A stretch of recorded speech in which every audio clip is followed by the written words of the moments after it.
Бүгін біз Air Астана компаниясымен бірге сіздерді мерекелі күні Астана Экспо 2017 халықаралық көрмесінде көргенімізге қуаныштымыз.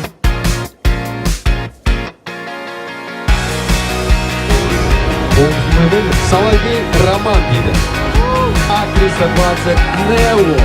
Альфотр. Boeing 767.